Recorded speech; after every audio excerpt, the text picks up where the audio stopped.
Indo British advanced pain clinic నొప్పి మాయం surgery దూరం ఫర్ అపాయింట్మెంట్స్ 9155515563.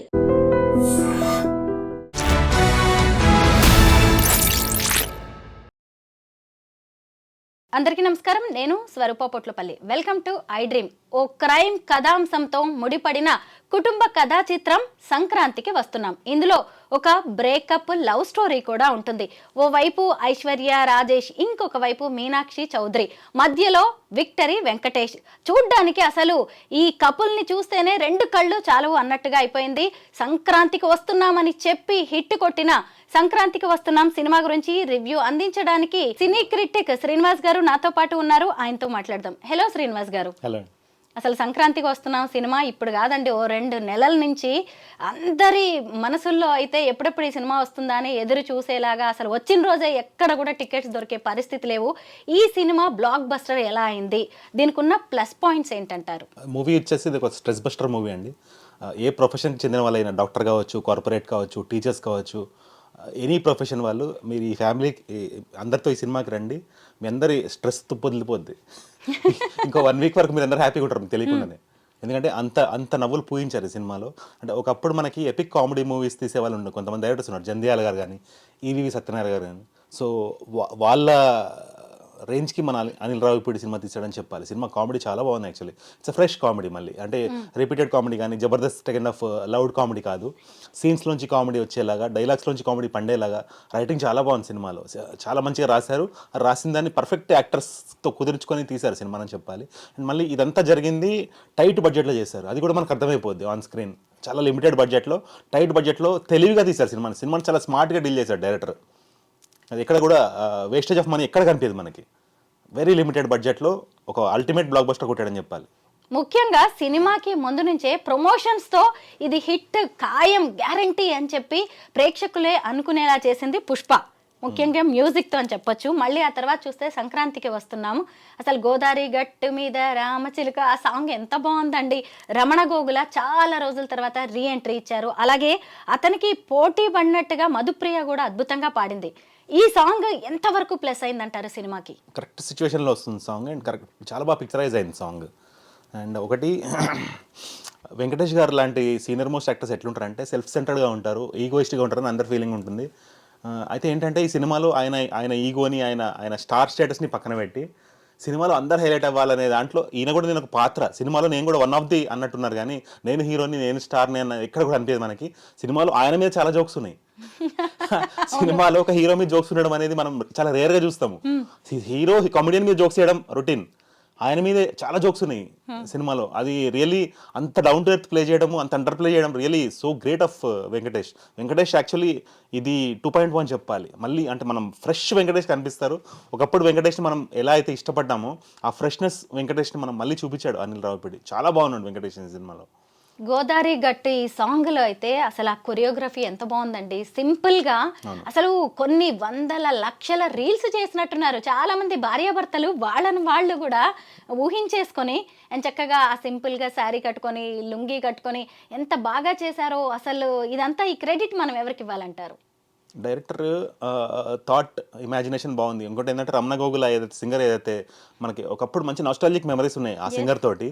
అతను ఎందుకో మరి ఎవరు మరి అప్రోచ్ అవ్వలేదా, ఆయన ఒప్పుకోలేదా మనకు తెలియదు. వీళ్ళు బాగా కన్విన్స్ చేశారు యాక్చువల్లీ. అంటే ఆ సాంగ్కి ఆ సింగర్ పర్ఫెక్ట్ అనమాట. మళ్ళీ అది ఎలా పేలలో అలా పేలింది.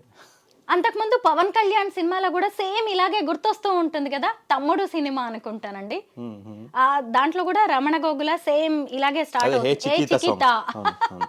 నిజమేనండి, మళ్ళీ గుర్తు చేశారు ఆ రోజుల్ని రమణ గోగుల్ గారు. ఇక మీదటైనా తెలుగు ఇండస్ట్రీ ఆయన్ని ఇలా అద్భుతంగా వాడుకుంటే బాగుంటుంది అంటారు. ఇంతకీ ఈ సినిమా గురించి ఏమన్నా స్టోరీ మాకు బ్రీఫ్ గా చెప్తారా? స్టోరీ కంటే కూడా సీన్స్ ప్రజెంటేషన్. అంటే స్టోరీగా వెళ్తే సింపుల్ స్టోరీ. ఒక ఎన్ఆర్ఐ ఎవరైతే ఇండియాకి వస్తాడో, ఇండియాకి వచ్చినప్పుడు ఎక్కడ ఇన్వెస్ట్ చేయాలన్నప్పుడు తెలంగాణ స్టేట్కి ఫస్ట్ టైం రావడం జరుగుతుంది. అక్కడ అనుకోకుండా అతను కిడ్నాప్ అవ్వడము, ఆ కిడ్నాప్ నుంచి విడిపియాలంటే ఒక ఎఫెక్టివ్ పోలీస్ ఆఫీసర్ మీడియాకి తెలియకుండా ఈ అంతా ఆపరేషన్ చేసి పెట్టేవాళ్ళు. ఆ ఎఫెక్టివ్ పోలీస్ ఆఫీసర్ కావాలి. అతను ఆల్రెడీ సస్పెండెడ్లో ఉంటాడు. అతనే వెంకటేష్ అనమాట. అతన్ని ఫామ్లో ఉన్నాడు. అతన్ని కన్విన్స్ చేసి తీసుకొచ్చే పాత్రలో మీనాక్షి, అతన్ని పంపేయకుండా ఉండే పాత్రలో వాళ్ళ వైఫ్. సో ఈ మొత్తంలో అంటే చెప్పడానికి స్టోరీ చాలా సింపుల్గా ఉంటుంది కానీ అతను తీసిన విధానం చాలా హిలేరియస్గా తీసుకెళ్లాడు. ప్రతి సీన్లో కామెడీ పండేలాగా, సెన్స్ ఆఫ్ హ్యూమర్ ఉండేలాగా.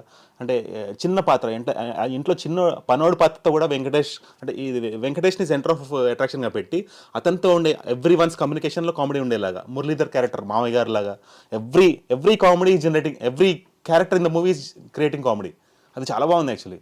భార్య భాగ్యం క్యారెక్టర్లో ఇటు ఐశ్వర్య రాజేష్, ఇటువైపు మీనాక్షి పోలీస్ ఆఫీసర్గా మీనాక్షి చౌదరి ఎంత బాగున్నారు కదా. అసలు ఇవి చూస్తుంటే ఇంట్లో ఇల్లాలు వంటింట్లో ప్రియరాలు, అలాగే నాగార్జున సినిమా ఆవిడ మావిడే లాంటివి కూడా వచ్చాయి. అసలు వాళ్ళ మధ్య వచ్చిన కాంబినేషన్ సీన్స్ ఎంత బాగున్నాయి అండి, పాత లవ్ స్టోరీ అవన్నీ. అంటే ఈ సినిమాలో రిలేటబిలిటీ చాలా ఎక్కువ ఉంది, న్యాచురాలిటీకి దగ్గరగా పెట్టారు. సినిమాటిక్ గా వెళ్ళలేదు సినిమా, ఆల్మోస్ట్ రియలిస్టిక్ గా. అంటే చాలా మంది హౌస్ వైఫ్స్ అమ్మాయి భాగ్యం క్యారెక్టర్ తో కనెక్ట్ అయిపోతారు. ఆ విధంగా సినిమా చాలా పెద్ద సక్సెస్ అని చెప్పాలి యాక్చువల్లీ. ఈవెన్ మీరు అన్నట్టు టికెట్స్ దొరకట్లేదు ఫ్రాంక్లీ. ఒక 1 వీక్ వరకు నాకు తెలిసి major segment of audience wait చేయాలి సినిమా చూడాలంటే.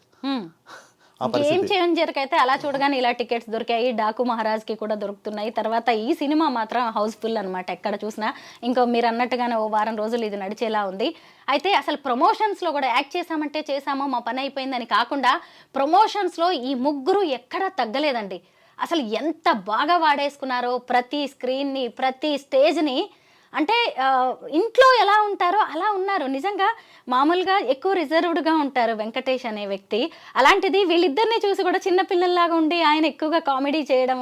అంటే మీనాక్షి చౌదరి అండ్ ఐశ్వర్య అంటే అదండి, ప్రొడక్ట్ ఎప్పుడైతే బాగుందో అది ఇచ్చే సాటిస్ఫాక్షన్ తెలియకుండానే కాన్ఫిడెన్స్ పెంచుతుంది. And Anil Ravipudi is good at ad film making. తనకి యాడ్ ఫిల్మ్ మేకింగ్ మీద కమాండ్ ఉంది. సో ఆ టాలెంట్ అంతా ఇతను ఏంటంటే ఈ సినిమాని ప్రమోట్ చేయడంలో బాగా వాడుకున్నాడు. ఎప్పుడైతే వెంకటేష్ లాంటి యాక్టర్ మనకి డౌన్ టు ఎర్త్ అనే హింట్ ఎక్కడ వచ్చేసిందంటే, పాటను డైరెక్ట్ తను పాడిన పాటను డైరెక్ట్ రిలీజ్ చేయకుండా అతను అనిల్ రావిపూడి దగ్గరకు వచ్చి నేను పాడతా అని చెప్పేసి, అది పిల్లలందరూ చిన్నపిల్లలు అది బాగా తీసేసుకున్నారు దాన్ని. అంటే ఇంకా ఇంట్లో అది పట్టుకున్నప్పుడు పిల్లలే ఫోర్స్ చేయడం ఆ సినిమాకి వెళ్ళమని పేరెంట్స్ ని. అవునండి, మా బాబు కూడా అడిగాడు.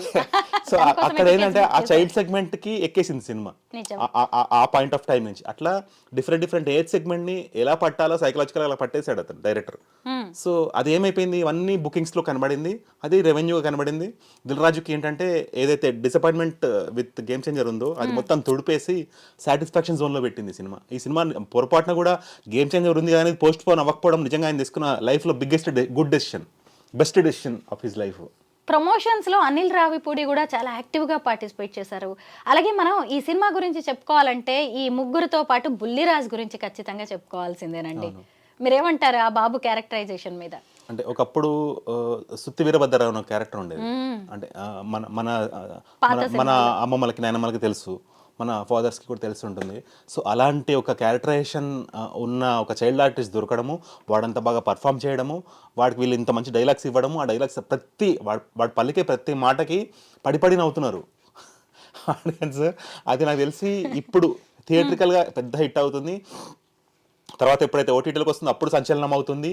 ఆ తర్వాత కూడా ఇది వాట్సాప్లో కామెడీగా మనం ఏంటి మేమ్స్ షేర్ చేస్తాం కదా, అట్లా వీడు అంటే ఇప్పుడు Brahmanandam is hero in memes category. ఇప్పుడు వీడు అవుతాడు నెక్స్ట్ నాకు తెలిసి. ఆ చిన్న పిల్లాడు అంటే వాడు లైఫ్ సెటిల్ అయిపోయిందని చెప్పాలి. ఇంకా వాడు చదువుకోవడో తెలియదు కానీ ఈ సినిమా ద్వారా వాడికి చాలా అవకాశాలు రాబోతున్నాయి. As a child artist he will be the best child artist award కూడా రావచ్చు నాకు తెలిసి.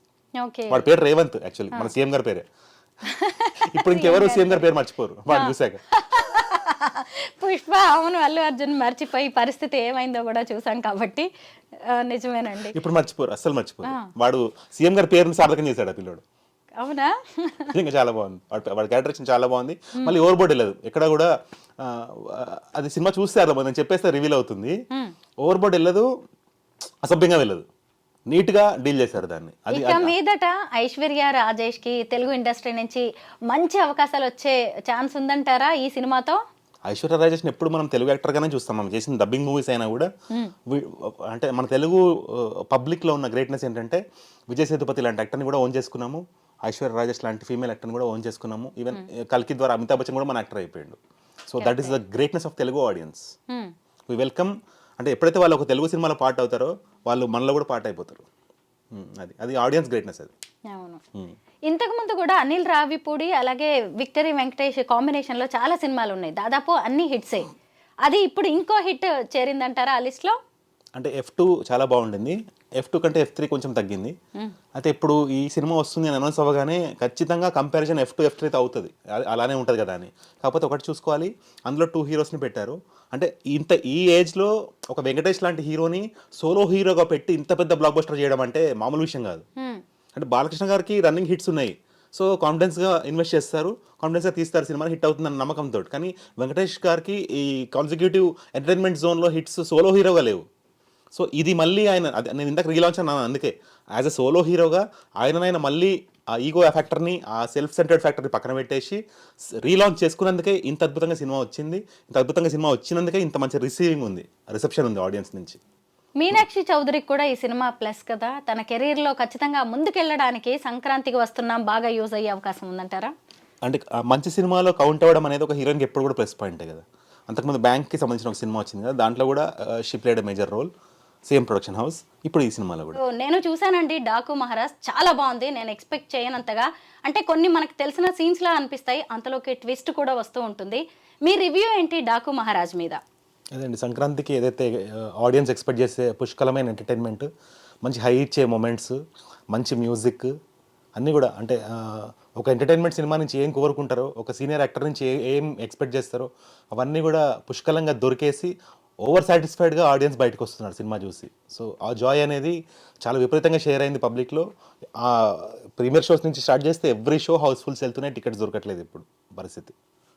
సో సంక్రాంతికి ఏదైతే హై కావాలో అది ఆ సినిమా పర్ఫెక్ట్గా డెలివర్ చేసింది. బాలకృష్ణకి ధీటుగా ముగ్గురు హీరోయిన్స్ను పెట్టారండి. ఊర్వశి రౌతేలా దబిడి దిబిడి దబిడి దిబిడి సాంగ్తో మాత్రం ఆమె స్క్రీన్ ప్రెజెంట్ చాలా బాగుంది.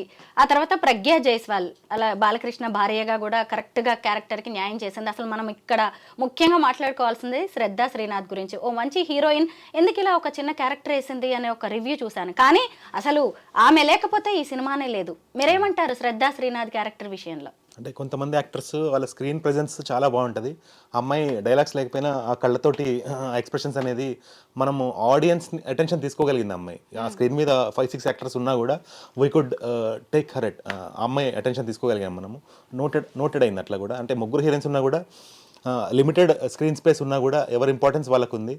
సో ఆ విధంగా కూడా అందరికీ జస్టిస్ జరిగింది. అండ్ రెస్పెక్టబుల్ క్యారెక్టర్స్గా ఉన్నారు. ఒక అమ్మాయి పోలీస్గా ఉంది, ఒక అమ్మాయి ఏమో సబ్ కలెక్టర్గా ఉంది, ఒక అమ్మాయి ఏమో తనతో పాటు వర్క్ చేస్తూ ఆఫీస్లో ఉంది, ఒక అమ్మాయి ఏమో ఈ ఒక ఉద్యమంలాగా తను ఉంది. అంటే every character has respect. Women in commercial movie having respect is very good. Actually that's a welcoming change Telugu cinema industry. Srinivas గారు, మీకు శ్రద్ధా శ్రీనాథ్ని చూసినప్పుడు ఏమన్నా కంగనా రనౌత్ లాగా ఎక్కడైనా మీకు కనిపించిందా? ఆమె హెయిర్ స్టైల్ కావచ్చు, ఆమెని తీర్చిదిద్దిన విధానం ఎక్కడైనా కొంచెమన్నా టచ్ కనిపించిందా మీకేమైనా? అలా ఏం అనిపించలేదు. ఆ స్టోరీ పరంగా ముందుకెళ్ళింది కాబట్టి అర్థమవుతూ వెళ్ళింది ఆ క్యారెక్టర్ కూడా. సో ఎవ్రీ క్యారెక్టర్ చాలా ప్రాపర్గా ఎలివేట్ చేశారు, జస్టిఫై చేశారు అనిపించింది. అంటే అంటే కొన్ని సినిమాలు ఏముంటుంది అంటే ప్రతిదీ హీరోయిజంగా చూపిస్తారు. ఈ సినిమాలో అన్ని క్యారెక్టర్స్కి కూడా ఇంపార్టెన్స్ అనేది డివైడ్ చేసి మంచి పని చేశారనిపించింది నాకు. అంటే ఇది ఒక కొత్త రకమైన బాలకృష్ణ సినిమా అనిపించింది. జనరల్గా బాలకృష్ణ సినిమాలో హీరో ఎలివేషన్ అనేది ఓన్లీ బాలకృష్ణ మీద ఉంటుంది, కానీ ఇందులో సపోర్టింగ్ క్యారెక్టర్స్కి కూడా ఆ సిగ్నిఫికెన్స్, ఆ ఇంపార్టెన్స్ షేర్ చేయడం మంచి అనిపించింది. మాస్ మూవీస్ కి కేర్ ఆఫ్ అడ్రస్ గా మారిన డైరెక్టర్ బాబీ కొల్లి గురించి మాత్రం ఖచ్చితంగా మనం మాట్లాడుకోవాల్సిందేనండి. ఎందుకంటే అసలు ఎక్కడికక్కడ మనం స్టార్టింగ్ నుంచి కూడా ఒక తండ్రి కూతుళ్ళ ఎమోషన్ అనేది చూస్తాం సినిమాని. అంటే అప్పటిదాకా కూడా మనం చివరి క్లైమాక్స్ వరకు కూడా బాలకృష్ణ కూతురే ఆ అమ్మాయి అనుకుంటాం, కానీ అసలు ఎంత బాగుందండి స్క్రీన్ ప్లే. అసలు ఆ అమ్మాయి ఎవరు ఏంటి అనే దాన్ని అంత అద్భుతంగా బాబీ కొల్లి ఎలా తీర్చిదిద్దారంటారు? ఇందులో మీరు అబ్జర్వ్ చేస్తే మ్యాక్సిమం సీన్స్లో బాలకృష్ణ సీరియస్నెస్ ఉంటుంది, రౌద్రరసం ఉంటుంది యాక్చువల్లీ. కానీ ఆ పాపతో ఉన్నప్పుడు మాత్రం we see a smiling face. యాక్చువల్గా ఆడియన్స్ కూడా ఏంటంటే అది female audience, male audience, children audience ఎవరైనా కూడా సినిమాలో ఎక్కువ హీరోతోటి కనెక్టివిటీ ఏర్పడుతుంది. ఫస్ట్ అంటే ప్రైమరీ కనెక్టివిటీ సినిమాలో హీరోతో కనెక్ట్ అవుతాం కాబట్టి ఆ హీరో మనకి నవ్వుతూ ఆనందంగా కనిపిస్తే మన జీవితంలో ఏదో ఆనందం నిండిపోయినట్టు ఫీల్ అవుతాం మనం ఆడియన్స్ పర్స్పెక్టివ్లో. సో ఎంతసేపు అయితే ఆ స్క్రీన్ మీద చిన్న పాపతో అల్లరి సీన్స్ ఉన్నాయో అవన్నీ కూడా ఆడియన్స్ మనసులో, గుండెల్లో ఆనందం నింపేసే పని చాలా పుష్కలంగా చేశాయి. సో ఆ విధంగా చాలా సక్సెస్ అయినట్టు చెప్పాలి. అండ్ ఏవైతే రౌద్రరసం అనేది ఎక్కడైతే సెకండ్ హాఫ్ ఫ్లాష్ బ్యాక్లోకి వెళ్తుందో సినిమా, అక్కడ main crux of the story open అయినప్పుడు ఆ సీరియస్ సీన్లో ఆయన మెట్ల మీద కూర్చొని ఆ ఎమోషన్ పండించేప్పుడు నిజంగా అంటే ఒక మనిషిని ఇలా ఎత్తి చంపేయడం అనేది తెలియని సాటిస్ఫాక్షన్ ఇచ్చింది ఆడియన్స్కి, వీడు చచ్చిపోవడమే కరెక్ట్ అని. అవునా కదా, ఆయన మెట్ల మీద పండించిన ఎమోషన్కి నెక్స్ట్ సీన్లో అది ఉండడం అనేది చాలా జస్టిఫికేషన్. అంటే ఈ సినిమాలో వైలెన్స్ ఉన్నప్పటికీ కూడా జస్టిఫైడ్ వైలెన్స్ ఉండడం వల్ల అది వైలెన్స్ అని ఎవరు పాయింట్అవుట్ చేయట్లేదు. సో ఈ విధంగా బాబీ ఒక సీనియర్ యాక్టర్ని ఎలా పర్ఫెక్ట్గా చూపించాలి, ఓవర్ ద మార్క్ వెళ్ళకపోకుండా, అంటే ప్రాపర్గా, అంటే ఒక న్యూట్రల్గా, అవసరమైనప్పుడు న్యూట్రల్గా, అవసరమైనప్పుడు హైగా ఎలా తీయాలో తీశాడు. అసలు భలే క్యాచ్ చేశాడు దాన్ని. నిజమే. ముఖ్యంగా శ్రద్ధా శ్రీనాథ్ ఒక చంబల్ జిల్లా కలెక్టర్గా మనకి బాగుంది, ఆవిడ కరెక్ట్గా సరిపోయారు. అయితే తర్వాత వచ్చేసి టీ కాఫీ ఇస్తున్నప్పుడు అబ్బా ఉత్తరాదిలో నిజంగా నేను రాజస్థాన్ వెళ్ళినప్పుడు కూడా చూశాను, ఒక సర్పంచ్, ఆమె పేరుకే సర్పంచ్, వెనకంతా నడిపించేది భర్త. అసలు ఆమె ఒక సంతకం చేయడానికి మాత్రమే పనికొస్తుంది, ఇంట్లో మళ్ళీ గేదెల్ని చూడడం, వంట చేయడం, అలాగా. అమ్మో ఇక్కడ ఒక కలెక్టర్ పాత్ర కూడా ఇంతేనా, టీ ఇవ్వడానికే ఈమె పరిమితమైందా అనిపించింది. కానీ సినిమా మొత్తాన్ని మలుపు తిప్పే క్యారెక్టర్ అంటే శ్రద్ధా శ్రీనాథ్దే. అసలు ఈ క్యారెక్టరే బలమంటారా సినిమాకి? అదే అండి, అంటే ఇక్కడ రెండు, ఒకటి ప్రొఫెషనల్ లైఫ్, ఒకటి పర్సనల్ లైఫ్. ప్రొఫెషనల్ లైఫ్లో ఆమె బాగా చదువుకుంది కాబట్టి కలెక్టర్ అయింది. పర్సనల్ లైఫ్లో ఆ అమ్మాయి ఒకరిని ఇష్టపడింది, లవ్ మ్యారేజ్ చేసుకుంది ఇంట్లోంచి వెళ్ళిపోయి. సో ఆ అమ్మాయి లైఫ్లో ఏవైతే కలెక్టర్ అయిందంటే ఎంతో చదువుకుంటే తప్ప చాలా అసలు అవ్వరు కలెక్టర్ అనే ఆ పోస్ట్ వరకు వెళ్ళడము. సో ఆ ఆస్పెక్ట్లో we can understand she is very highly intelligent అని అర్థం చేసుకోవాలి. కానీ ఎక్కడో లైఫ్లో ఒక రాంగ్ పర్సన్ చూస్ చేసుకున్నా అనే ఒక రిపెన్షన్ కూడా ఆమె కళ్ళల్లో కనిపిస్తూ ఉంటుంది. అంటే ఎప్పుడైతే బాలకృష్ణ లాంటి క్యారెక్టర్ వచ్చి ఆమెకి ఎక్స్ప్లెయిన్ చేసినప్పుడు, ఆ ఊరు వాళ్ళ ప్రాబ్లమ్స్ ఎక్స్ప్లెయిన్ చేసినప్పుడు ఆమెలో ఒక రిపెన్షన్ కనిపిస్తుంది. అంటే ఆ స్టేజ్ నుంచి కూడా అమ్మాయి హస్బెండ్ కంటే కూడా నీతి నిజాయితీ వైపు నిలబడుతూ వీళ్ళకే సపోర్ట్ చేస్తూ ఉండడం అనేది ఆ గుడ్ ట్రాన్స్ఫర్మేషన్ అని చెప్పొచ్చు. పైగా ఇంకా ఈ సినిమాలో ఇంకో ట్విస్ట్ కూడా చూడొచ్చు. అప్పటిదాకా ప్రజ్ఞా జైస్వాల్ తన తల్లిదండ్రులతో మాట్లాడుతుందేమో బాలకృష్ణని పెళ్లి చేసుకోవడం ఆమె తల్లిదండ్రులు, అంటే ఈ చిన్న పాప అమ్మమ్మ తాతగారు ఎవరైతే ఉంటారో వాళ్ళతో అనుకుంటాం. కానీ ఆ తర్వాత సినిమాలో ట్విస్ట్ చూసారా, శ్రద్ధా శ్రీనాథ్ కి కనెక్ట్ చేసిన విధానం కూడా ఎలా ఉందంటారు? అవును, నిజంగా చాలా బాగుంది అది. That's commendable twist. ఆ ట్విస్ట్ సెకండ్ హాఫ్ ని హోల్డ్ చేసింది యాక్చువల్లీ. చాలా మంది ఆడియన్స్ కి పాప ఎవరనే క్వశ్చన్ మార్క్ లాస్ట్ వరకు హోల్డ్ అవ్వడం ఇట్స్ గుడ్ యాక్చువల్లీ. అన్నా అని చెప్పి శ్రద్ధా శ్రీనాథ్ బాలకృష్ణకి అంత చక్కగా కనెక్ట్ అయిపోవడం, అసలు ఆమె కోసం వస్తాడా లేదంటే ఆ టేప్ను తీసుకొని మళ్ళీ ఢిల్లీకి వెళ్తాడా అనేది కూడా మనం అందరం కూడా ఎదురు చూసాం. హీరో కాబట్టి ఖచ్చితంగా అక్కడికే వస్తాడు అనుకున్నాం. బట్ దాన్ని కూడా చాలా ప్లస్గా వాడుకున్నారు డైరెక్టర్. అటు ఆమెను కాపాడాడు, ఇటువైపు ఈ ఆడియో టేప్ని తీసుకెళ్లి మినిస్టర్ వెర్షన్ని వినిపించేసి ప్రజలకి న్యాయం చేశాడు. ఇక్కడ కూడా బాబీ కొల్లి తీసుకున్న డెసిషన్ ఎలా ఉందంటారు? మెయిన్ బ్రదర్ రిలేషన్ పెట్టామనేది చాలా మంది లేడీస్కి చాలా తెలియని హై ఇచ్చిన మూమెంట్ అది. అండ్ మనకి ఎప్పుడు కూడా ఏదైనా ఆపద వచ్చినప్పుడు సొసైటీ కోసం నిలబడే వాళ్ళు ఎవరైనా కూడా చాలా రెస్పెక్ట్ పొందుతారు. ఇప్పుడు మనకి కోవిడ్ అప్పుడు సోను సూద్ ఎలా అయితే, సోను సూద్ ఒక్కళ్ళే ఏం హెల్ప్ చేయలేదు, చాలా మంది హెల్ప్ చేశారు. కానీ సోను సూద్ చాలా ఎక్కువ పర్సనల్గా తీసుకొని హెల్ప్ చేశాడు యాక్చువల్లీ. అంటే చాలా సోర్సెస్ని కదిలించాడు ఒక మూమెంట్ లాగా. ఇప్పటికి కూడా అందుకే అంత లైక్ చేస్తున్నారు ఆయనని. అట్లనే ఆ పర్టికులర్ విలేజ్లో ఆ ప్రాబ్లం ఉన్నప్పుడు బాలకృష్ణ గారు ఆ ఊరు ప్రాబ్లమ్ని తన ఓన్ ప్రాబ్లంగా ఫీల్ అయ్యి దానికోసం నిలబడి అవసరమైతే దానికోసం ఎంతైనా తెగించే స్టేజ్కి వెళ్తారు. కాబట్టి ఒక కలెక్టర్గా తను చేయలేనిది ఒక వ్యక్తి ద్వారా జరుగుతుంది అంటే తనకి నేను ఎంత సపోర్ట్ చేయాలనేది తన ఆ బ్రదర్లీ ఫీలింగ్ తెచ్చేసుకుందా తన మీద. So which was very good portrayal actually. On screen చూస్తుంటే మనకు మంచి అనిపిస్తుంది యాక్చువల్లీ. మనం కూడా ఎవరైనా మనకు హెల్ప్ఫుల్గా ఉంటే we get that brotherly feeling తెలియకుండానే. మనం ఇక్కడ తమన్ మ్యూజిక్ గురించి కూడా మాట్లాడుకోవాల్సిందే. చిన్న పాపతో పెట్టిన సాంగ్ బాగుంది, అలాగే సినిమాతో ట్రావెల్ అయ్యి మ్యూజిక్ వెళ్ళిపోతూ ఉంటుందండి కదా. నాకు ఇప్పుడు మళ్ళీ గుర్తు చేసుకోవాలన్నా దబిడి దిబిడి సాంగ్ ఒక్కటే గుర్తొస్తుంది, ఆ మాస్ సాంగ్ చాలా బాగుంది నిజానికి. అయితే స్క్రీన్ ప్రెజెన్స్తో అక్కడేమో వెండి తెరని బాగా బ్రైటన్ చేసింది బాలకృష్ణ. ఇటువైపు చూస్తే కొన్ని చోట్ల అయితే స్పీకర్స్ పగిలిపోయాయంట. ఏమంటారు మ్యూజిక్ మీద మీరు? ఈ జైలర్ సినిమా దగ్గర నుంచి ఏదైతే తమిళ్ మ్యూజిషియన్స్ ఎవరైతే ఉన్నారో వాళ్ళు కొంచెం techno and gym kind of music, pub kind of music ఎక్కువ హీరోస్కి బ్యాక్గ్రౌండ్ మ్యూజిక్ లాగా పెట్టడము, దానివల్ల ఆడియన్స్ అది ఎంజాయ్ చేయడం. ఎందుకంటే జనరల్ ఆడియన్స్ ఎప్పుడు కూడా పబ్కి వెళ్ళి మ్యూజిక్ వినే ఎక్స్పోజర్ ఉండదు. అయితే ఎప్పుడైతే సినిమాల్లో హీరో నడుస్తున్నప్పుడు వాక్కో ఒక ఫైట్ సీన్లోనో అలాంటి మ్యూజిక్స్ వింటున్నప్పుడు అది నచ్చడం అనేది ఎప్పుడైతే చూసారో ఈ తెలుగు మ్యూజిక్ డైరెక్టర్స్ కూడా మనకి రాదా, మనమేం తక్కువ అన్నట్టు వీళ్ళు కూడా ఆ ట్రెండ్ ఎక్కడో పట్టుకొని ముందుకెళ్తున్నారు. కానీ ఈ బాలకృష్ణ తమన్ కాంబినేషన్ అవుతుందో ఇటు ట్రెడిషనల్గా ఉంటూ అవుట్ ఆఫ్ ది బాక్స్ వెళ్ళిపోకుండా మళ్ళీ ఆ మ్యూజిక్ కూడా అంటే మనకి సమరసింహారెడ్డి, నరసింహనాయుడు ఇలాంటి వాటిలో అంటే ఒక సమరసింహారెడ్డిలో ట్రైన్ దిగగానే ఇట్లా వెనక్కి తిరగగానే నడిచి వచ్చే మ్యూజిక్ ఉంటుంది, మణిశర్మ గారు ఇచ్చిన మ్యూజిక్. అది ఇప్పటికీ హాంటింగ్గా ఉంటుంది, ఇప్పటికి కూడా ఆ సీన్ చూస్తే మంచి అనిపిస్తుంది. అలాంటి మ్యూజిక్ మళ్ళీ ఇవ్వాలి అంటే దాంతో కంపేర్ అవుతుంది. కొత్త మ్యూజిక్ ఏది చేసినా దానంత లేదు రానేస్తారు ఈజీగా, కానీ దానికంటే బెటర్గా ఉంటూ దాన్ని మర్చిపోయేలా చేయగలిగాడు తమన్ అని చెప్పాలి. అంటే ఎందుకంటే మ్యూజిక్కి ప్రాణం పెట్టేశాడు తను. అంటే ఈ సినిమాలో సినిమా సక్సెస్లో Bobby as director, Balakrishna as hero, ఇదంతా ఎంత కాంట్రిబ్యూషన్ ఉందో అంత ఈక్వలెంట్ కాంట్రిబ్యూషన్ తమన్ తీసుకున్నాడని చెప్పాలి. మ్యూజిక్ చాలా బాగుంది. పిల్లలు, చిన్న చిన్న పిల్లలు ఆ మ్యూజిక్ని పాడుతున్నారు, ఇంటికి వెళ్ళేప్పుడు, ఇంటికి వెళ్ళి కూడా ఆ మ్యూజిక్ పాడుతున్నారు వాళ్ళు. చూడండి, ఆ ఎలివేషన్ మ్యూజిక్ పాడుతున్నారంటే అది ఎంత ఎంత వెళ్ళిపోయిందో చూడండి పబ్లిక్లోకి. బాలకృష్ణ క్యారెక్టరైజేషన్ గురించి ఇక్కడ మనం మాట్లాడుకోవాలి. చక్కగా ఇంజనీర్ సీతారాంగా ఎంత బాగున్నాడో క్లాస్గా, తర్వాత నానాజీగా పాపతో చేసే క్యారెక్టర్ చాలా బాగున్నాయి ఆ సన్నివేశాలు. ఆ తర్వాత మనం డాకు మహారాజ్గా కూడా అతను చంబల్ ప్రజలకి భగవాన్గా మారిపోయాడు. సాధారణంగా ఒక తరం వెనక్కి వెళ్ళి ఫ్లాష్ బ్యాక్ ఉంటుంది ఇన్ని క్యారెక్టర్స్ ఉన్నప్పుడు, కానీ ఒకే టైం లైన్లో ఒక మహా అంటే ఒక 10 ఏళ్ల గ్యాప్లోనే 3 క్యారెక్టరైజేషన్స్ చాలా బాగా ఎస్టాబ్లిష్ చేశారు. మీరేమంటారు దీని మీద? అదండి, అంటే అసలు సినిమాకి టైటిల్ డాకు మహారాజ్ అని పెట్టినప్పుడు మనందరం ఏమనుకుంటామంటే ఈ సినిమాలో బాలకృష్ణ దొంగ అనుకుంటాం. కానీ అలా కాకుండా వీళ్ళు ఏం చేస్తారంటే తెలివిగా ఒకటి చేశారు. ఏంటంటే ఆల్రెడీ ఆ విలేజ్లో డాకు మహారాజ్ అనే వ్యక్తి అంటే అపారమైన రెస్పెక్ట్, అపారమైన గౌరవం, ఆల్మోస్ట్ ఒక డివైన్లీ ఫీలింగ్ ఉంటుంది ఆ పర్సన్ అంటే. సో ఇతను హెల్పింగ్, ఇతని కమిట్మెంట్ టువర్డ్స్ ఆ హెల్పింగ్ చూసి ఇతన్ని డాకు మహారాజ్ అనే ఫీలింగ్లోకి వచ్చేస్తారు వాళ్ళు. సో అది ఆ జస్టిఫికేషన్ నాకు చాలా మంచి అనిపించింది యాక్చువల్లీ. సో ఆ టైటిల్ జస్టిఫికేషన్ కూడా అక్కడి నుంచే మనకు స్టార్ట్ అవుతుంది. So the satisfaction level Daaku Maharaj has promised, ఏదైతే ప్రామిస్ చేశారో 100% అండ్ బియాండ్ ఇచ్చారని చెప్పాలి ఆ మూవీ మేకర్స్. అన్ని విధాలు కూడా, అంటే ఏ ఒక్కటి కూడా కంప్లైంట్ లేకుండా. కాకపోతే క్లైమాక్స్ ఒక్కటి ఏంటంటే ఇంకొంచెం బెటర్ క్లైమాక్స్ ఎక్స్పెక్ట్ చేశారు ఫ్యాన్ సెగ్మెంట్, జనరల్ ఆడియన్స్ అనట్లేదు, ఫ్యాన్ సెగ్మెంట్. ఎందుకంటే ఇతను బాబీ డియోల్ క్యారెక్టర్ అవుతుందో తను మార్బుల్ బిజినెస్ చేస్తుంటాడు కదా. అంటే మాకు తెలిసిన ఒక ఆర్కే గారు అని ఒక ఫ్రెండ్ అనమాట, ఆయన చాలా బాగా విశ్లేషిస్తారు సినిమాల్ని. ఆయన చెప్పిన పాయింట్ ఏంటంటే ఇతను మార్బుల్ బిజినెస్ చేస్తున్నాడు ఇల్లీగల్గా. సో బాలకృష్ణ గారు హాస్పిటల్లో ఇట్లా పడిపోయి ఉంటారు కదా ఆ క్లైమాక్స్లో.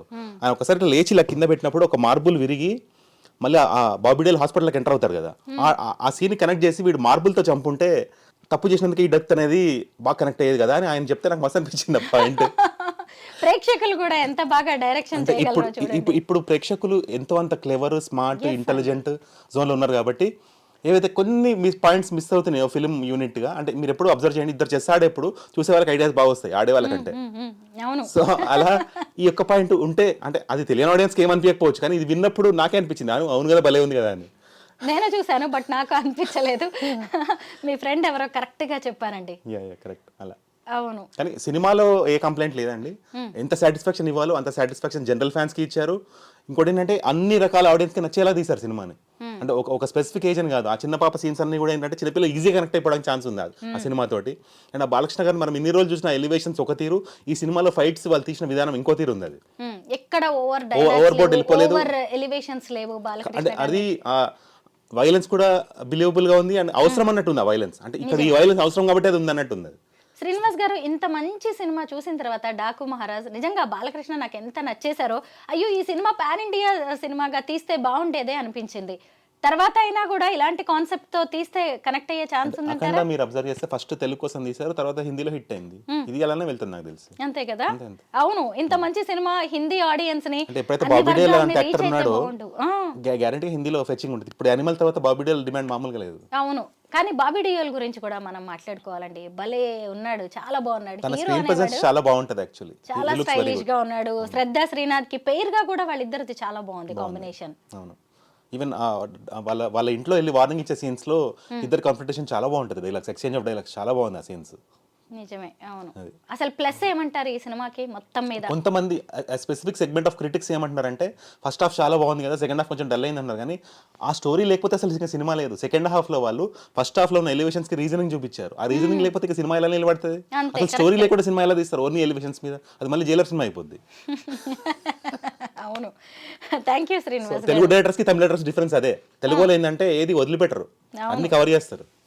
That is the greatness of Telugu directors. ఇప్పుడు ఇందులో మిస్టేక్ జరిగింది, ఇక్కడ సరిగ్గా చేయలేదని చెప్పడానికి కూడా పెద్దగా రీజన్సే కనిపించట్లేదు నాకైతే. బాబీ కంప్లీట్ సాటిస్ఫాక్షన్, అవును, కంప్లీట్ సాటిస్ఫాక్షన్ ఇచ్చే మూవీ డాకు మహారాజ్. అండ్ దీనికి ఇప్పుడు ప్రీక్వెల్ తీస్తున్నారు. ఏదైతే డాకు మహారాజ్ క్యారెక్టర్ ఉందో, మన గుర్రం మీద ఒక శిల్పం చూస్తాం కదా హెడ్ లేకుండా, ఆ క్యారెక్టర్ ని ఎలివేట్ చేస్తే ఇప్పుడు సెకండ్ పార్ట్ రాబోతుంది. సీక్వెల్ కాదు, కంటిన్యూషన్ కాదు, ముందు స్టోరీ. ఎందుకలా అనౌన్స్ చేశారు వాళ్ళు ఆల్రెడీ, ఈ సక్సెస్ అయింది కాబట్టి. బాగుందండి, తీయచ్చు ఖచ్చితంగా, అది కూడా హిట్ కొడుతుంది. మనం ఇది చూస్తేనే. ముఖ్యంగా నాకు బాబీ కొల్లి డైరెక్షన్ మీద మాత్రం 100% నమ్మకం వచ్చిందండి ఈ సినిమాతో. చాలా బాగుంది. ఇంకా మనం హిట్ డైరెక్టర్స్ లిస్ట్ లో ఆయన పెట్టుకోవచ్చు, డౌటే లేదు. మనం ఇక్కడ ప్రొడ్యూసర్స్ గురించి ఖచ్చితంగా మాట్లాడుకోవాలండి. నాగవంశీ గారు, సాయి సౌజన్య గారు, వాళ్ళిద్దరు కూడా బాలకృష్ణ గారికి అసలు హార్డ్ కోర్ ఫ్యాన్స్ అనమాట. ఆయన డేట్స్ కోసం ఇన్నేళ్లు వెయిట్ చేసి మొత్తానికి 2025లో ఒక అద్భుతమైన బ్లాక్ బస్టర్ ఇచ్చారు. ఎంతైనా ఖర్చు పెట్టండి, మంచి సినిమా తీయండి అని చెప్పి బాబీ కొల్లికి కూడా బడ్జెట్ విషయంలో ఫ్రీ హ్యాండ్ ఇచ్చినట్టుగా తెలిసింది. మీరేమంటారు? ఇలాంటి ప్రొడ్యూసర్స్ దొరికితే తెలుగు ఇండస్ట్రీకి అసలు ఇంకెన్ని అద్భుతాలు వచ్చే అవకాశం ఉందంటారు? అదే అండి, ఈ ప్రొడ్యూసర్ ఎవరైతే ఉన్నారో కన్సిక్యూటివ్ హిట్స్లో ఉన్నారు ఆయన. వాళ్ళు ఏంటంటే ఈవెన్ ఓపెన్ హ్యాండ్ ఇచ్చినా కూడా, ఇక్కడ డైరెక్టర్ బాబీ ఎలా అంటే మనీ వేస్ట్ చేసే కైండ్ ఆఫ్ మనిషి కాదు. ఇచ్చిన మనీని ప్రాపర్గా యూటిలైజ్ చేసుకొని సీన్స్ ముందే రాసుకొని ఎడిట్ టేబుల్లో ముందే ఆయన ఏంటంటే షూట్ చేసేప్పుడే మెంటల్గా ఎడిట్ చేసేస్తారు సినిమాని. ఏం అవసరం అదే తీస్తాడు ఆయన. వేస్ట్ ఫుటేజ్ తీసి దీని ఎడిటింగ్లో పోతుంది అన్న విజన్ ఉన్న మనిషి కాదు. అంటే as per I know closely, Bobby is very good at technically editing the movie. ముందే ఎడిట్ చేసేసి అవే తీస్తాడు ఆయన. సో ఆల్మోస్ట్ అంటే ఒక 2.5 hours సినిమా కావాలంటే మ్యాక్సిమం ఒక 2 hours 45 minutes 3 hours ఫుటేజ్ తెస్తారు, కానీ ఇలా 5 hours తెచ్చే డైరెక్టర్ కాదు. డబ్బులు ఉన్నాయి కదా ఖర్చు పెడదామనే టైప్ కాదు, ఎంత అవసరం అంత ఖర్చు పెట్టి. ఈవెన్ ఆ బాలకృష్ణ ఎలివేషన్ సీన్స్, గుర్రం సీన్స్ అన్నీ కూడా చాలా బాగున్నాయి యాక్చువల్లీ. అంటే అందుకే మనకి ఈ సినిమాలో చాలా చోట్ల మనకి బాలకృష్ణ ఇంట్రొడక్షన్, ప్రతి సీన్ బాలకృష్ణ ఇంట్రొడక్షన్లా ఉంటుంది. ఆయన ఎప్పుడు స్క్రీన్ మీద వచ్చినా it looks like an introduction scene. ఆ మ్యూజిక్ దాన్ని ఇంకా ఓవర్గా ఎలివేట్ చేసింది యాక్చువల్లీ. అంటే ఎగ్జాగరేట్ చేసింది. ఆ ఎగ్జాగరేషన్ బాగుంది. ఆ ఎగ్జాగరేషన్ మ్యాచ్ కానప్పుడు ఇదేంటి అనిపిస్తుంది మనకి. ఆ ఎగ్జాగరేషన్ ఆ యాక్టర్ మీద పడ్డం మ్యాచ్ అయింది యాక్చువల్లీ. అతనికి స్టామినా ఉంది కాబట్టి మోయగలిగిన. ఈవెన్ విత్ అన్స్టాపబుల్ షో ఎప్పుడుందో అప్పటి నుంచి కూడా బాలకృష్ణ గారు హౌస్ హోల్డ్ నేమ్ అయిపోయారు.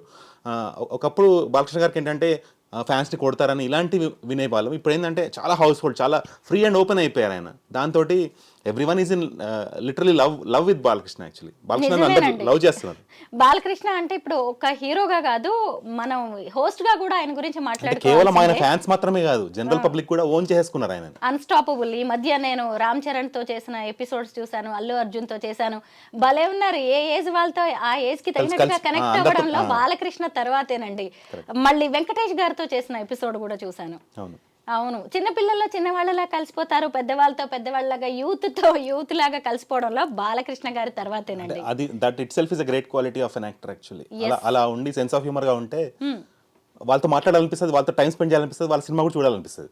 అవును, ఒక యాక్టర్ గానే కాదండి, ఒక హ్యూమన్ బీయింగ్ కి కూడా ఇలాంటి క్వాలిటీస్ చాలా అవసరం కదా. గేమ్ చేంజర్ గురించి ఎన్ని ఎక్స్పెక్టేషన్స్ ఉన్నాయండి. 2 నెలలుగా మనం మాట్లాడుకుంటూనే ఉన్నాము. ఎందుకంటే పుష్ప రికార్డ్స్ ని తిరగరాస్తుందేమో అని కూడా మనం ఒకప్పుడు అనాలిసిస్ చేసాము. అలాంటిది అసలు 500 కోట్ల బడ్జెట్తో తీసిన ఈ సినిమా ఎందుకు ప్రేక్షకులు ఊహించినంత హిట్ సాధించలేకపోయింది? ముఖ్యంగా బ్యూరోక్రసీ వర్సెస్ పొలిటికల్ బాసిజంగా ఈ సినిమా నడుస్తూ ఉంటుంది. రామ్ చరణ్ అనే వ్యక్తే అక్కడ అసెట్. రామ్ చరణ్ ఒక IAS ఆఫీసర్గా అంత మంచి పెర్ఫార్మెన్స్ ఇచ్చినా కానీ ఎందుకు హిట్ కొట్టలేకపోయారంటారు? ఇది టైమ్ ఆఫ్ రిలీజ్ మేడం. ఇది యాక్చువల్లీ ఈ డిసెంబర్లో ఈ సినిమా వచ్చి ఉంటే ఇంత నెగిటివిటీ వచ్చేది కాదు. సంక్రాంతి వచ్చేసరికి అందరికీ పబ్లిక్ ఏంటంటే ఎంటర్టైన్ అవ్వాలి, నవ్వుకోవాలి, సరదాగా ఎంజాయ్ చేయాలనే మూడ్లో ఉన్నారు, కానీ ఒక సీరియస్ సినిమాని ఆస్వాదించే టైం సంక్రాంతి కాదు. సో రాంగ్ టైం రిలీజ్ ఒక ఆస్పెక్ట్ అయితే, ఇంకో ఆస్పెక్ట్ వచ్చేసి శంకర్ తీసిన సినిమా 5 hours వచ్చిందంట మొత్తం టోటల్ ఫుటేజ్. మనకు చూపించిన సినిమా ఏమో 2.4 or సంథింగ్. సో అక్కడ చాలా డిస్జాయింట్స్ ఉన్నాయి. అంటే ఈ సీన్కి ఆ సీన్కి కనెక్టివిటీ ఏంటి, ఇతను వాళ్ళ పేరెంట్స్ నుంచి విడిపోయాడు, నరేష్ వాళ్ళ దగ్గరికి ఎలా వచ్చాడు, ఇలాంటి చాలా వాటికి ఆన్సర్స్ దొరకలేదు.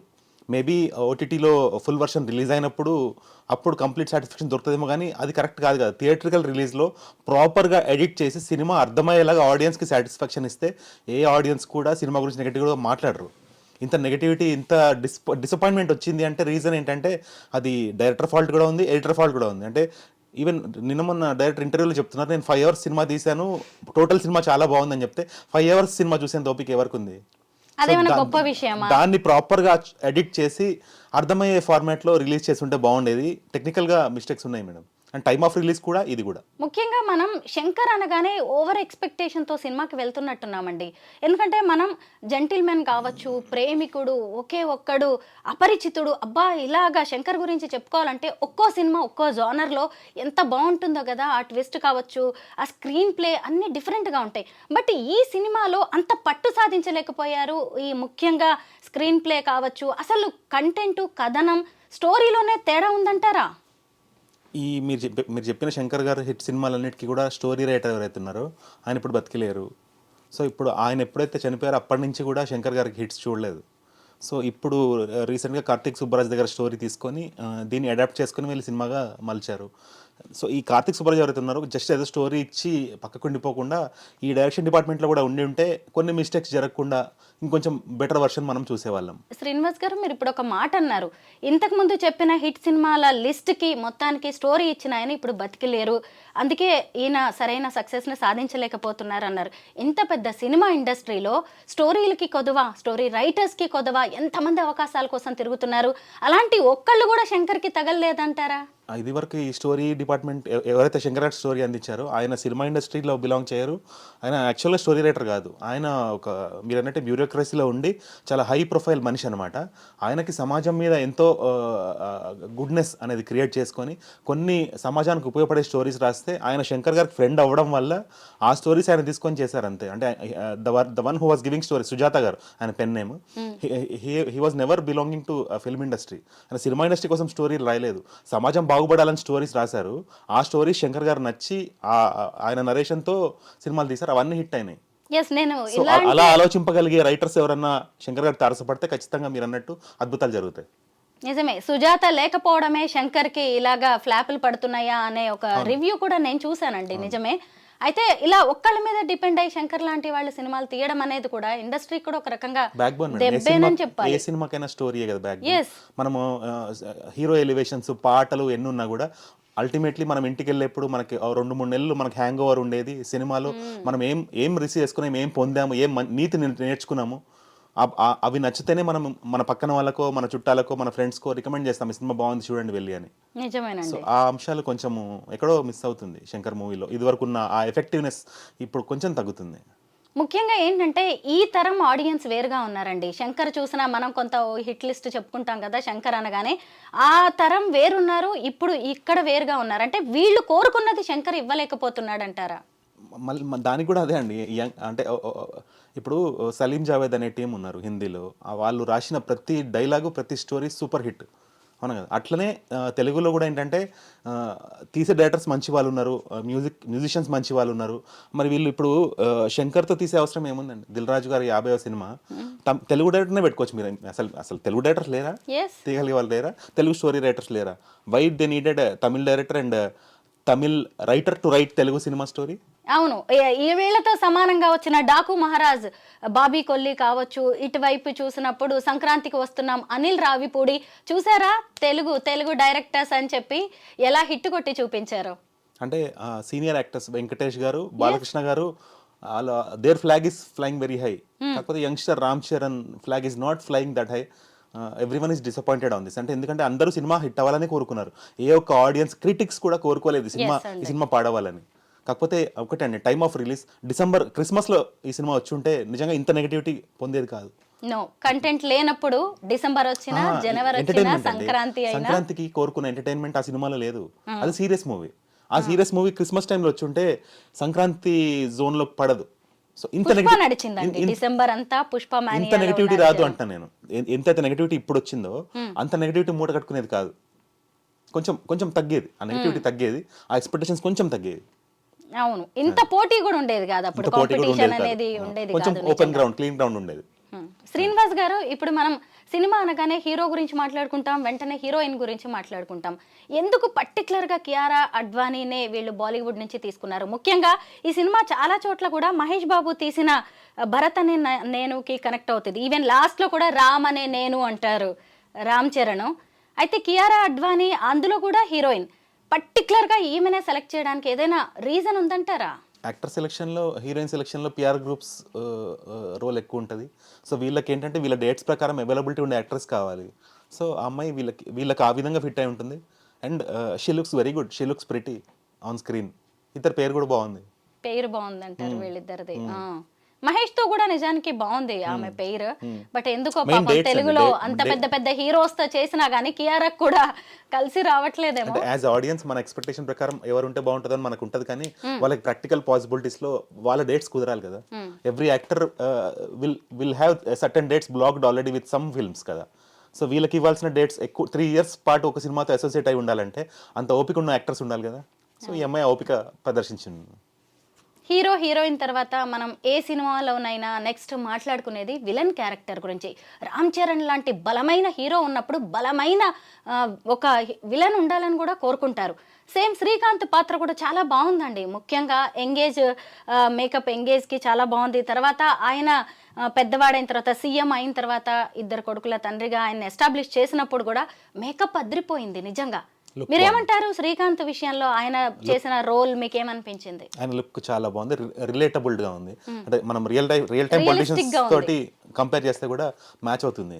It's very Srikanth has did justice to his role. నేను గేమ్ చేంజర్ సినిమా చూసానండి. ఎందుకంటే ఇక గ్లోబల్ స్టార్ రామ్ చరణ్ వదిలేస్తామా ఈ సినిమాని, దట్టు సంక్రాంతి సీజన్. నాకు కూడా కొన్ని డౌట్స్ వచ్చాయి నిజంగా.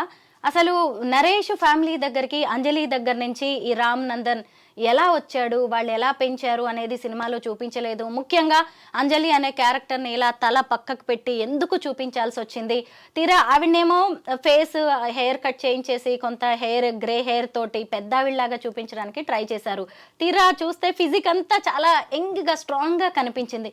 ఇలాంటి చిన్న చిన్న లోపాలని శంకర్ లాంటి డైరెక్టర్ ఎందుకు వదిలేశాడంటారు? నేను ఇందాక చెప్పింది అదే మేడం. ఎడిటింగ్లో వాళ్ళు తీసిన సినిమా 5 hours వచ్చేసింది.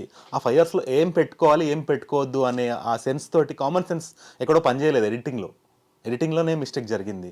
అండ్ అమ్మాయి మీరు చెప్పిన అంజలి హెడ్ రైట్ సైడ్ టర్న్ అయి ఉంటుంది, హెయిర్ కట్ అయి ఉంటుంది. ఏంటంటే ఈ విధంగా హెడ్ సర్జరీ అయినప్పుడు హెయిర్ తీసేస్తారు. దాని తర్వాత కంటిన్యూస్గా ఇంజెక్షన్స్ కానీ మెడికేషన్స్ కానీ ఉన్న వాళ్ళకి హెయిర్ పెంచొద్దని చెప్తారు. సో ఇవన్నీ అవి మనకు జస్టిఫికేషన్ దొరకలేదు. మీరు అడిగిన మనకి మనం సర్ది చెప్పుకోవాల్సి వస్తుంది అందులో లేకపోయేసరికి. అలా అందరు చేయరు కదా. కొంచెం ఇంటెలెక్చువల్స్ ఇలా ఆలోచిస్తారు, ఓకే సాటిస్ఫై అవుతారు. కానీ జనరల్ ఆడియన్స్ ఉంటారు కదా, వాళ్ళకి ఏంటంటే everything should be open plate పెట్టాలి, వాళ్ళకి అయిపోవాలి, అలా ఉండాలి. కానీ అలా లేదు, అన్ఫార్చునేట్లీ అలా లేదు. మరి వీళ్ళు రాసుకునేప్పుడే ఆ ఫుటేజ్ని ఎస్టిమేట్ చేసి రాసుకుంటే బాగుంటుంది. ఆ రైటింగ్లోనేమో ఎక్కువ రాసేసుకొని 5 hours ఫుటేజ్ తీసి దాన్ని కట్ చేస్తే ఎంత ఇన్కంప్లీట్ ఫీలింగ్ వస్తుంది. అంటే అన్సాటిస్ఫైడ్ ఫీలింగ్తో ఆడియన్స్ బయటకు వెళ్తున్నారు. మీరు ఎవరిని కూడా ఆడియన్స్ చూడండి, తృప్తిగా బయటకు రావట్లేదు థియేటర్లోంచి సినిమా చూసిన తర్వాత ఒక సాటిస్ఫాక్షన్. అదే మీరు విక్టరీ వెంకటేష్ గారి సినిమా చూడండి, బాలకృష్ణ ఒక హైలో బయటకు వస్తున్నారు, సాటిస్ఫాక్టరీ హైలో. నిజానికి బాలకృష్ణకి ఇలాంటి ఎలివేషన్స్ హైలీ పంచ్ డైలాగ్స్ ఉంటాయి, కానీ ఈసారి డాకు మహారాజ్లో అది లేదు. గేమ్ చేంజర్లో మాత్రం విపరీతమైన ఎలివేషన్స్ అండి. అసలు స్టార్టింగ్లోనే రైల్వే ట్రాక్ మీద వాళ్ళని విలన్స్ని అందరినీ పెడతారు కదా, ఆయన కట్టేస్తాడు.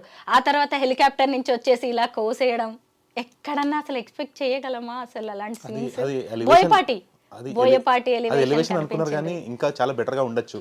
ఒక కలెక్టర్, ఇప్పుడు collector is something who can inspire the society, inspire the country youth also. So అలాంటి వాళ్ళకి ఇంట్రొడక్షన్ చాలా ఎడ్యుకేటెడ్ గా ఇచ్చుంటే బాగుండేది. శంకర్ లాంటి డైరెక్టర్ ఇలా మాస్ గా ఒక సెగ్మెంట్ ఆఫ్ ఆడియన్స్ సాటిస్ఫై చేయడానికి ఒక లాంగ్ రన్ లో చూసే పబ్లిక్ ని వాళ్ళు దృష్టిలో పెట్టుకోలేదు. అది కొంచెం నాకు నచ్చలేదు.